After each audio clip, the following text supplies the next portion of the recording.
Prostate समस्या माने cancer वगैरह थिले तार धाराटा स्लो हो परिश्रा धाराटा परिश्रा जमी आम दूर को पड़े पाद पाखे पड़ो परिश्रार बारंबार होगा प्रति 10 मिनट 15 मिनट को थरे लगिबा तापरे अर्जेन्सी माने सी माने एमती अटकई पारिबानी जेमती कि इमिडिएट न गले लुगारे ही हो परिश्राटा नॉर्मल साइज होची हमर 18 ରୁ 20 ग्राम थाए प्रोस्टेटटा जोटा कि हमर बिनाइन प्रोस्टेटिक हाइपरप्लासिया किंबा कैंसर जदि आड़ को जाउची ताले साइजटा बहुत मात्रा रे अधिका हो जाय थाए। आमे अनेक समय रे सुडू जे पुरुष मानक क्षेत्र रे बारंबार परिश्रा लागिला भली समस्या देखा जाए जहाको से माने गोटे साधारण परिश्रा इन्फेक्शन भाभी कोठी ना कोठी एड़ाई दे थांती किंतु जानते कि प्रकृत रे बारंबार परिश्रा लागिबा समस्या प्रोस्टेट कैंसर रो मध्य कारण होई थाई पारे। तेबे कोन ए प्रोस्टेट कैंसर केमिति जानिबे आपण एथिरे पीड़ित अछंती कि ए विषय रे अधिक आलोचना करबा पई आज हम आसी पहुंची छे डॉक्टर आदित्य प्रसाद पाढ़ी पाखे जी रही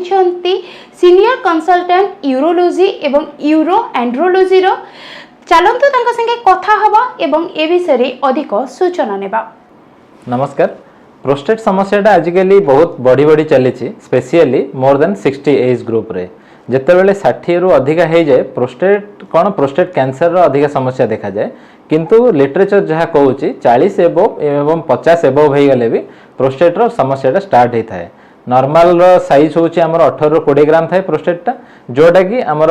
बिनाइन प्रोस्टेटिक हाइपरप्लासिया किंबा कैंसर जदि आड़ को जाउची ताले साइजटा बहुत मात्रा रे अधिका हो जाय थाए। आर लोकेशनटा कोठी थाए एग्जैक्ट कोठी थाए से परिश्रा थली और परिश्रा नलीर जंक्शन रे थाए।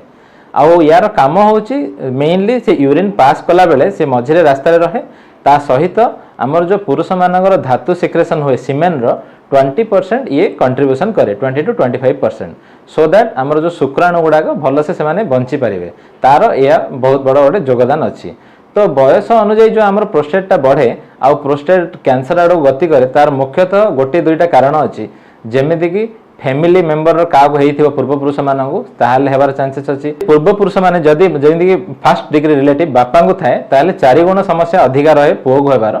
किंतु जदि सेकेंड डिग्री जेमिति जेजे बापा किंबा अंकल एमदिया रिलेटिव को हुए ताहले 2 टाइम्स चांसेस थाए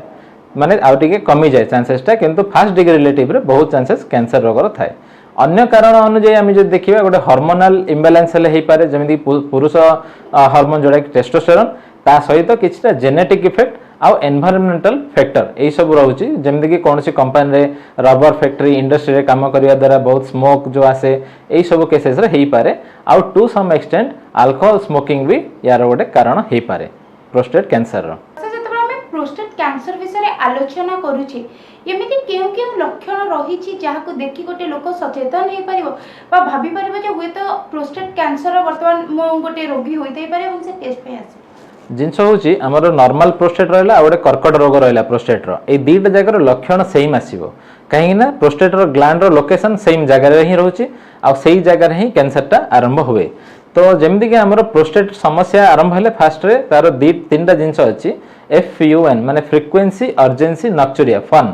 तो फ्रीक्वेंसी माने कोन परिश्रार बारंबार हेबा प्रति 10 मिनट 15 मिनट को थरे लागिबा तापरे अर्जेंसी माने सी माने एमदी अटकई पारिबानी जेमति कि इमिडिएट न गले लुगारे ही जो परिश्राटा ता सहित नक्चुरिया राति रे यूजुअली 0 to 1 टाइम परिश्राटा नॉर्मल किंतु जदि प्रोस्टेट समस्या स्टार्ट हुए चाहे वो नॉर्मल हो किंबा कैंसर आड़ गति करता हो आमर से राति रे भी परिश्रार फ्रीक्वेंसीटा अधिका हो कहीं हुए जिनसटा कहीं प्रोस्टेटटा जो रोचे जी आम ब्लाडर रे परिश्रा रहे सी पूराटा खाली हो पारे सो दैट आउ टिके परिश्रा से मिसीगला इमिडिएट सेंसेशनटा आमको आसी जाए थाए। तो यही तीनोटी मेनली रहा ता सहित प्रोस्टेट समस्या माने कैंसर वगैरह थिले तार धाराटा स्लो हो परिश्राटा जमी आम दूर को पड़े पाद पाखे पड़ो ता सहित बहुत प्रेसराइज करिकी परिश्राटा करने को पड़ो यही सब जिनस है प्रोस्टेट जनित किसी भी समस्यार लक्षण। आज्ञा सर जदि हम प्रोस्टेट कैंसर ट्रीटमेंट कथा कहबा वर्तमान हम पाखे कोन ट्रीटमेंट प्रोसीजर सब अवेलेबल रहछ। प्रोस्टेट आग काल थिला जो हमर ओपन सर्जरीटा आजिकली बहुत मात्रा रे कमी जाइछि स्पेशली प्रोस्टेट जनित किसी भी समस्या रहले आमे परिश्रा रास्ता देकी ही ऑपरेशन करि पारो आउ आजिकली एडवांस जमिति आसिलानी लैप्रोस्कोपी प्लस आमर रोबोटिक सर्जरी भी आजिकली आसीगलानी यार बहुत बड़ भूमिका अच्छी प्रोस्टेट कैंसर ऑपरेशन रे एटा को कहा जाए रेडिकल प्रोस्टेटेक्टोमी जो थे कि प्रोस्टेट सहित तार आखपाख लिम्फ नोड आउ किसी जदि ऑर्गन को माली थिबो से गुडाक भी से एट ए टाइम बाहर करा जाए। आज्ञा सर जदि आम गोटे साधारण देखा चाहिए जो निज प्रोस्टेट तथा किडनी हेल्थ को भल रखा चाहूँगी तेज से डाएट कौन हो पारे एवं घर जीवन चर्चा केमिति मेंटेन करिया आवश्यक जमती कि मो जहाँ कहूँ पेशेंट माने जे माने अंगे निभे थे से माने एकटा कोरिलेट भी करि परिबे प्रोस्टेट समस्या रे बारंबार परिश्रा लागिबाटा होची मेन आ सेटा ही बहुत बदर करे पेशेंट मानको बहुत प्रकार से चिंता कराए तो या पे डायरेक्टली आमर किछि एमदी नाही जे सी प्रोस्टेट रो साइज कमे दबो एक्सेप्ट सम मेडिकेशन किछटा मेडिसिन अछि तथापि आमर जीवन शैली रे आमे किछटा खाद्य पेय रे कंट्रोल करि परिबा जेमदी कि तार परिश्रार जो फ्रिक्वेंसीटा कमे दबो सेथरे लाइक आमर मेन होची जे जेमदी कि तेल मसला ए सब कम खाइबा गोटे फैक्टर होची ओबेसिटी जो थरे कि कैंसरटा माने प्रोस्टेटटा बड़ा हेई पारे तो से ओबेसिटी कमेवा आम तेल मसला कम करके रेगुलर एक्सरसाइज करके ए टाइप करवा। 2 नंबर रोचे जो सब जिनस गुड़ाक आम ब्लाडर को इरिटेट कराए जमती कि रहा कैफेन टी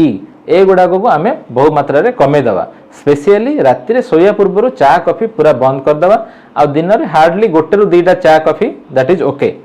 ता सहित आम सुगर लेस खाइले आउरी बेटर हम बिकज सुगरटा डायरेक्टली और इनडायरेक्टली ओबेसिटी उपर भी प्रभाव पकाए। आउ गोटे जिनस रहा आमर पानी पीबार जो शैलीटा रोचे आम सका उठला जार जमीका हेबिट अच्छे एमती ना उठू उठू पीवा दरकार 1 आवर पर दरकार एमती का नुह सका उठा सपोज आम गोटे एग्जांपल नहीं देखिए आम 7टारे उठिले अप टू संध्या 7टा जाए यही 12 घंटा भितर जदि जड़े सुस्थ लोक जार कि यूरिन आउटपुटा मोर देन 2 लिटर थी सी 3 ରୁ 4 लिटर आराम से पानी पी पार तो मोटामोटी भाव धरी नियंतु गोटे बोतल 1 लिटर बोतलटा 3 घंटे आप सारे यही वे करेंगे प्रोवाइडेड किसी किडनी फेलुअर किंबा सीकेडी जोटा क्रोनिक किडनी डिजीज हो किंबा हार्ट रो किसी प्रॉब्लम नथिबो एटा से आराम से करि परिबो। आउ गोटे जिनस होला सोइबार 1 to 2 आवर्स बिफोर पानी से बंद कर देथिबे अदरवाइज राति रे परिश्राटा भी फ्रिक्वेंसी बढ़ी जिवो तो आमे प्रोस्टेट जहार थिबो से माने डरंती जे आमे पानी पीबुन काहे ना पुणी परिश्रा लागिवो किंतु एटा गोटे भूल धारणा पानी टाको सफिशिएंट क्वांटिटी रे पीवा दरकार अदरवाइज यूरिन इन्फेक्शन हबार बहुत चांसेस रोचे तो दी पटे असुविधा रोचे से पानी पीवा बट ताको डिवाइड भाग भाग करके अल्प अल्प करके आमे पीवा सो दैट सब जिनस ठीक रे चलिबो। देखुले आम सार संगे कथा होउथिले सर खूब सुंदर भावे कहते जदि आम सामान्य सतर्कता अवलंबन करती कौटी ना कौटी जदि लक्षण प्रकाश पाइबा मात्रे डाक्टर पाखक आसती कंसल्ट करती तेबे प्रोस्टेट कैंसर रु आमको संपूर्ण रूपे मुक्ति मिल पार और कौटी ना कौटी आम निजर रिप्रोडक्टिव हेल्थ को बेटर बन पार तेबे निहाती भावे आपण माने जदि लक्षण देखुचंती डाक्टर को कंसल्ट करंतु एवं सब बेले सुस्थ रहंतु। भुवनेश्वर संगीता मिश्र न्यूज 18 लोकल।